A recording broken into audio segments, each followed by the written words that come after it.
नमस्कार विद्यार्थी मित्रांनो, ABK स्मार्ट स्टडी या आपल्या यूट्यूब चॅनलवरती तुम्हा सर्वांचे पुन्हा एकदा स्वागत आहे।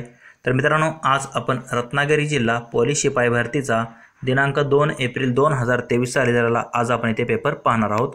तर या पेपरमधील जे काही प्रश्न आहेत तर ते तुमच्या येणाऱ्या पोलीस भरतीसाठी अत्यंत उपयुक्त ठरू शकतात, त्यामुळे तुम्ही हा व्हिडिओ स्किप न करता पूर्ण बघावं, तुमच्या मित्रांना देखील शेअर करा। तर या पेपरचा आज आपण इथे भाग 1 पाहणार आहोत। ज्या भाग 1 मध्ये आपण जीकेशी संबंधित महत्त्वाचे असे याचे जे काही प्रश्न आलेले आहेत जीके संबंधित, तर ते प्रश्न आज आपण इथे स्पष्टीकरणासहित पाहणार आहोत। त्यामुळे तुम्ही हा व्हिडिओ स्किप न करता पूर्ण बघा व तुमच्या मित्रांना देखील शेअर करा। चला तर आता वेळ न घालवता आपण आपल्या डायरेक्ट प्रश्नांकडे वळूया। पाहूया त्याच्या आपल्या रत्नागिरी जिल्हा पोलीस शिपाई भरतीच्या पेपरमधील आपला हा भाग 1 मधील हा प्रश्न पहिला। तर जीकेशी संबंधित हा प्रश्न आहे। काय दिलेला आहे आपल्याला इथे, खालीलपैकी कोणती नदी रत्नागिरी जिल्ह्यातून वाहत नाही।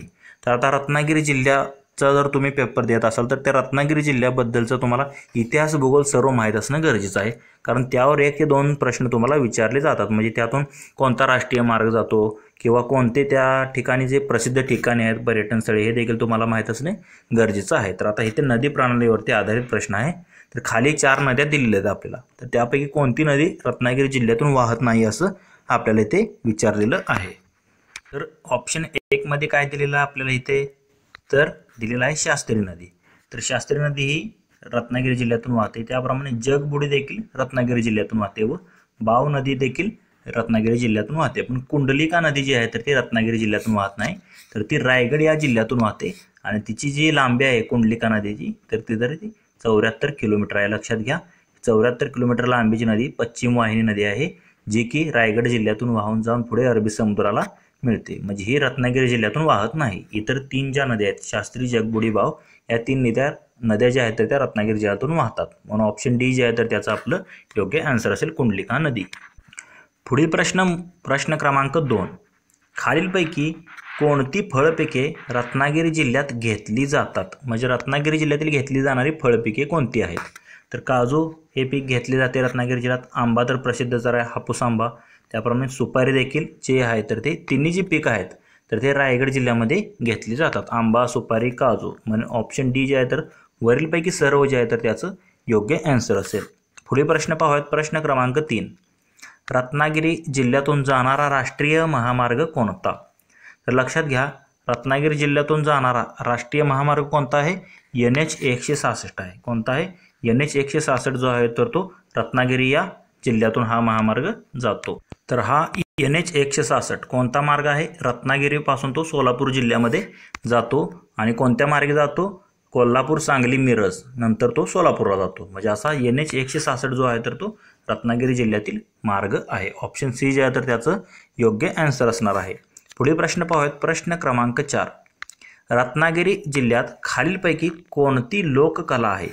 तर आता त्या जिल्ह्यातील तुम्हाला आता लोककला म्हणजे इतिहास माहीत असणे गरजेचं आहे। म्हणजे कोणत्या लोककला, कोणते तिथे प्रकार आहेत किंवा कोणते आदिवासी जमाती देखील आढळतात, तर तिथलं तुम्हाला सर्व काही माहीत असणं गरजेचं आहे त्या जिल्ह्याबद्दल, ज्या जिल्ह्याला तुम्ही पेपर देताय। तर आता इथे आपल्याला विचारले कोणती लोककला आहे जी की रत्नागिरी जिल्ह्यातील प्रसिद्ध लोककला म्हणून मानली जाते। तर कोणती आहे तर ती नमन ही जी आहे तर ही एक लोककला आहे रत्नागिरी जिल्ह्यात, तर जी प्रसिद्ध आहे। तर बिहू आसाममधील आहे, हे लक्षात ठेवा। पुढील प्रश्न पाहूयात, प्रश्न क्रमांक 5, खालीलपैकी कोणता किल्ला कोकण विभागात आहे। तर आता लक्षात घ्या, कोकण विभागातील जे काही किल्ले आहेत तर ते तुम्ही पाठच करून ठेवा, कारण किल्ल्यांवरती देखील आधारित महत्त्वाचा असा कोकण विभागाशी संबंधित कोणताही पेपर असू द्या तुमचा, सिंधुदुर्गचा असू द्या किंवा मुंबईचा असू द्या, तर तुम्हाला कोकण विभागातील किल्ल्यांबद्दल माहिती असणे गरजेचं आहे। तर आता इथे जर तुम्ही पाहिलं सिंहगड कुठे आहे, पुण्यामध्ये आहे, प्रतापगड साताऱ्यात आहे आणि शिवनेरी जो आहे तर तो पुणे जिल्ह्यात आहे। पण सुवर्णदुर्ग जो किल्ला आहे तर तो कोकण विभागात येतो, म्हणून ऑप्शन सी जे आहे तर त्याचं योग्य आन्सर असणार आहे। पुढील प्रश्न पाहूयात, प्रश्न क्रमांक 6, तर रत्नागिरी जिल्ह्यात तर खालीलपैकी प्रेक्षणीय स्थळ ओळखा। तर आता इथे 4 आपल्याला स्थळ जे आहे तर ते दिलेले आहेत। तर रत्नागिरी जिल्ह्यात तर आता इथे हा जो प्रश्न आहे ना, पण माचाळ हे जे एक ठिकाण आहे रत्नागिरी जिल्ह्यातील एक प्रसिद्ध प्रेक्षणीय स्थळ, म्हणजे तिथे जे आहे तर थंड हवेचं ठिकाण मानलं जातं। तर हा प्रश्न कॅन्सल करण्यात आलेला होता, तरी पण याचं जे आहे तर ते माचाळ आन्सर असायला हवं होतं, मुरुड बीच जो आहे तर तो रायगड जिल्ह्यात आहे. आंबोली घाट तुम्हाला माहिती आहे दक्षिणेतील कोल्हापूर म्हणजे सिंधुदुर्ग या ठिकाणून म्हणजे कोल्हापूर सिंधुदुर्ग या जिल्ह्यात येतो. पन्हाळा जिल्हा देखील कोल्हापूर या ठिकाणी आहे. तर माचाळ हे जे आहे तर याचा आन्सर असायला पाहिजे, पण त्यावेळेस हा प्रश्न कॅन्सल करण्यात आलेला होता. पुढील प्रश्न पाहूयात. प्रश्न क्रमांक 7. सध्याचे महाराष्ट्राचे राज्यपाल कोण आहेत? तर लक्षात घ्या, हा त्यावेळचा हा करंट अफेअरचा प्रश्न होता. तर सध्याचे त्यावेळचे जे महाराष्ट्राचे राज्यपाल आहेत तर कोण होते? श्री रमेश बैस. तर त्यावेळचा करंट अफेअरचा प्रश्न होता. तर रमेश बैस हे त्यावेळेस होते. त्यांच्या अगोदर भगतसिंग कोश्यारी होते. पण सध्याला 31 जुलै 2024 पासून, कधी 31 जुलै 2024 पासून जे आहेत तर ते कोण बनलेले आहेत? तर CP राधाकृष्णन हे जे आहे तर ते महाराष्ट्र राज्याचे राज्यपाल बनलेले आहेत. तर CP राधाकृष्णन हा सध्याला तुम्ही प्रश्न पाठच करून ठेवा. त्यांच्याबद्दल थोडी माहिती आपण पाहूयात.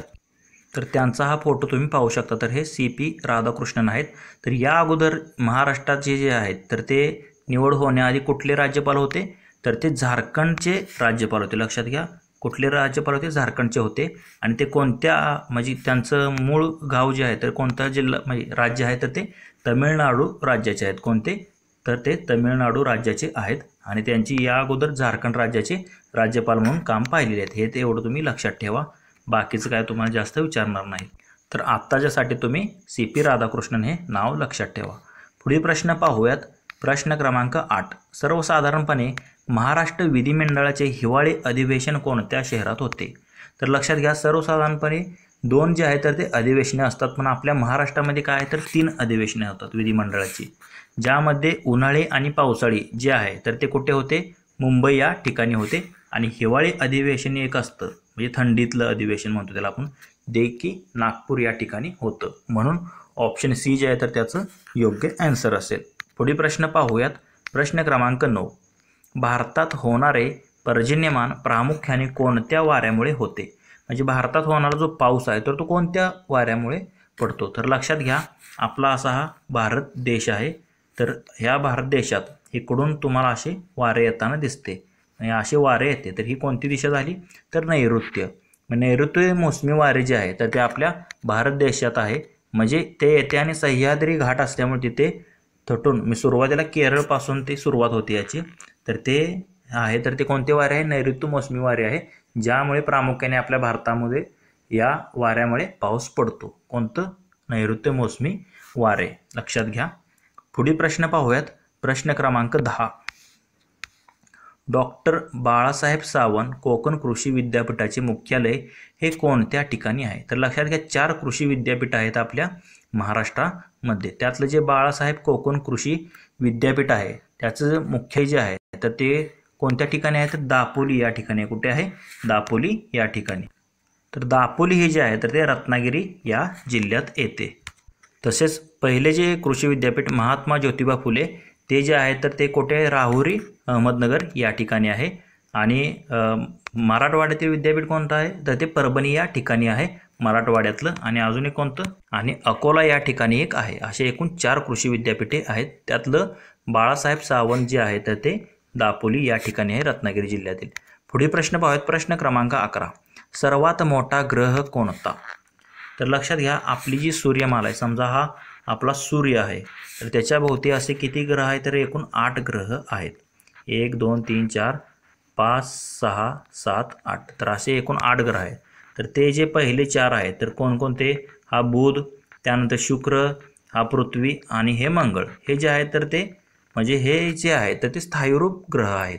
आणि राहिलेले 4 जे आहेत शनी, गुरु, युरेनस आणि नेपच्यून, हे जे 4 ग्रह आहेत तर ते म्हणजे हवे म्हणजे त्याला आपण काय म्हणतो?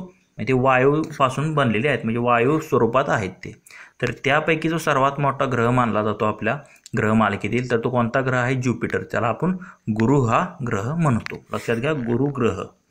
आणि सर्वात वेगवान ग्रह म्हणून बुध हा ग्रह ओळखला जातो. आणि सर्वात जास्त उपग्रह असलेला ग्रह कोणता आहे? तर तो शनी हा आहे. लक्षात घ्या. आणि चमकणारा जो ग्रह आहे म्हणजे त्याला आपण शुक्र ग्रह म्हणून ओळखतो. लक्षात घ्या, शुक्र ग्रह. पुढील प्रश्न पाहूयात. प्रश्न क्रमांक 12. 12 ज्योतिर्लिंगांपैकी एक भीमाशंकर हे ज्योतिर्लिंग कोणत्या जिल्ह्यात आहे? तर लक्षात घ्या, 12 ज्योतिर्लिंग जे आहेत आपल्या भारतामधले त्यातलं जे भीमाशंकर हे जे ज्योतिर्लिंग आहे तर ते कोणत्या ठिकाणी आहे, तर ते पुणे या ठिकाणी आहे, भीमाशंकर पुणे.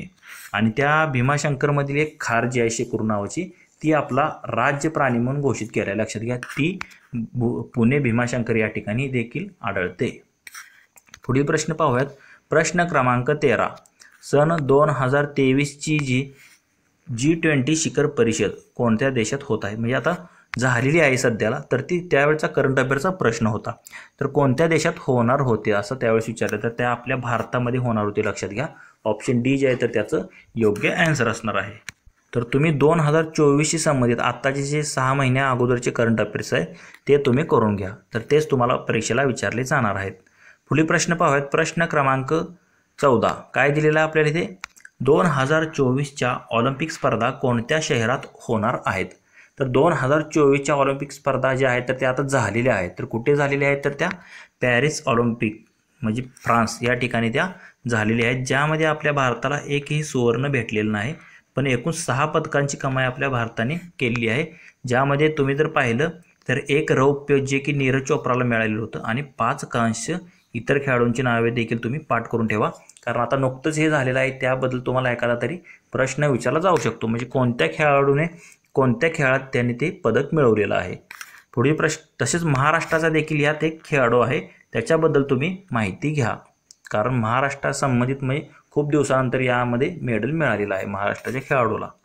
पुढील प्रश्न पाहूयात. प्रश्न क्रमांक 15. इंटरपोल या आंतरराष्ट्रीय पोलीस संस्थेचे मुख्यालय कोणत्या शहरात आहे? तर आंतरराष्ट्रीय जी पोलिसांची संघटना आहे ज्याला आपण इंटरपोल म्हणून ओळखतो, त्याचं जे मुख्यालय आहे तर ते लिओन या ठिकाणी आहे. कुठे? लिओन या ठिकाणी जे आहे तर ते इंटरपोलचे मुख्यालय आहे. आणि लिओन हे ठिकाण कुठं आहे? तर ते फ्रान्स या देशात आहे. लक्षात घ्या, लिओन फ्रान्स या ठिकाणी या इंटरपोलचं मुख्यालय आंतरराष्ट्रीय पोलीस संस्था आहे. पुढील प्रश्न पाहूयात. प्रश्न क्रमांक 16. कोविड-19 या साथरोगाची सुरुवात कोणत्या शहरातून झाली असे मानले जाते? तर लक्षात घ्या, हा कोविड-19 जो आहे तर तो चीन या देशातून सुरुवातीला त्याचा उद्रेक झालेला होता. तर तो जो आहे तर चीनमधील कोणतं शहर होतं? तर ते वुहान नावाचं शहर आहे. तर या वुहान शहरात या कोविड-19ची सुरुवात झाली असे मानले जाते. ऑप्शन सी जे आहे तर त्याचं योग्य आन्सर असणार आहे. पुढील प्रश्न. तसेच चीनची जे तर बीजिंग जी आहे तर ती चीनची राजधानी आहे आणि वुहान या शहरात उद्रेक झाला होता कोरोनाचा. पुढील प्रश्न. प्रश्न क्रमांक 17. PV सिंधू हे नाव कोणत्या खेळाशी संबंधित आहे? तर आत्ताच मी तुम्हाला सांगितलं, आत्ताच ऑलिम्पिक झालेलं आहे, त्यामध्ये ज्यांना पदके मिळाली आहेत तर ते खेळाडूंची नावं आणि कोणत्या खेळात त्यांना पदक मिळालेले आणि कोणतं पदक मिळालेलं हे तुम्ही पाठ करून जावा. त्यावर एक तरी प्रश्न तुम्हाला विचारला जाणार आहे. तर PV सिंधू जी आहे तर ती बॅडमिंटनशी संबंधित आहे. लक्षात घ्या, बॅडमिंटन. ऑप्शन बी जे आहे तर त्याचं योग्य आन्सर असणार आहे. पुढील प्रश्न पाहूया. प्रश्न क्रमांक 18. मार्च 2023 मध्ये अमेरिकेतील कोणती बँक आर्थिक संकटात सापडलेली आहे? तर त्यावेळेचा हा करंट अफेअरचा प्रश्न होता. तर ती कोणत्या नावाची बँक होती अमेरिकेतली? SVB. कोणती? SVB ही जी बँक आहे अमेरिकेतील, ती बँक जी आहे तर ती आर्थिक संकटात सापडली होती. तर SVB म्हणजे काय? तर सिलिकॉन व्हॅली बँक. तिचं नाव काय आहे? सिलिकॉन व्हॅली बँक जी होती तर ती आर्थिक संकटात सापडली होती. पुढील प्रश्न पाहूयात. प्रश्न क्रमांक 19. नुकतेच भारत देशाचे भेटीवर आलेले जपानचे पंतप्रधान यांचे नाव सांगा. तर लक्षात घ्या, नरेंद्र मोदींनी सुद्धा आता बाहेर वेगवेगळ्या देशांना जाऊन भेट दिलेले आहेत. तर ते देश आणि त्यांचे संबंधित म्हणजे त्यांचे पंतप्रधान हे तुम्ही करून ठेवा. सध्या तुम्हाला हे विचारलं जाऊ शकतं. तसेच भारताचे तुमचे प्रजासत्ताक दिनाचे पाहुणे म्हणा किंवा आपला जो 15 ऑगस्ट दिन साजरा करतो त्यावेळी देखील भारत इतर देशातील म्हणजे पंतप्रधान किंवा राष्ट्राध्यक्षांना आपण बोलवतो. तर ते कोणकोणते येतात त्याचं तुम्हाला सध्याला करंट अफेअरला माहीत असणं गरजेचं आहे. तर ते भारत देशाच्या भेटीवर आलेले जपानचे जे पंतप्रधान आहेत तर त्यांचं नाव काय आहे? तर फुमिओ किशिदा. कोण आहेत? फुमिओ किशिदा, जे की आपल्या भारत देशाच्या भेटीवर आले होते. पुढील प्रश्न पाहूयात. प्रश्न क्रमांक 20. जीविताचे आणि व्यक्तिगत स्वातंत्र्य यांच्या संरक्षणाबाबत भारतीय संविधानातील अनुच्छेद कोणते आहेत? जीवित आणि व्यक्ती स्वातंत्र्याची हमी ज्या कलमातून आपल्याला मिळते तर ते जे कोणता म्हणजे ज्या अनुच्छेदातून मिळते ते अनुच्छेद आपल्याला निवडायचं. तर कोणता आहे तर ते 21. लक्षात घ्या 21 जे आहे तर ते जीवित आणि व्यक्तिगत स्वातंत्र्याचे संरक्षणबाबत भारतीय संविधानातील एक अनुच्छेद आहे. तर ऑप्शन सी मध्ये दिलेलं आहे तर त्याचं आपलं योग्य आन्सर असेल. तर कलम 19 मध्ये आपल्याला 6 स्वातंत्र्य दिलेली आहेत आणि 24 जे आहे तर ते कशाशी संबंधित आहे.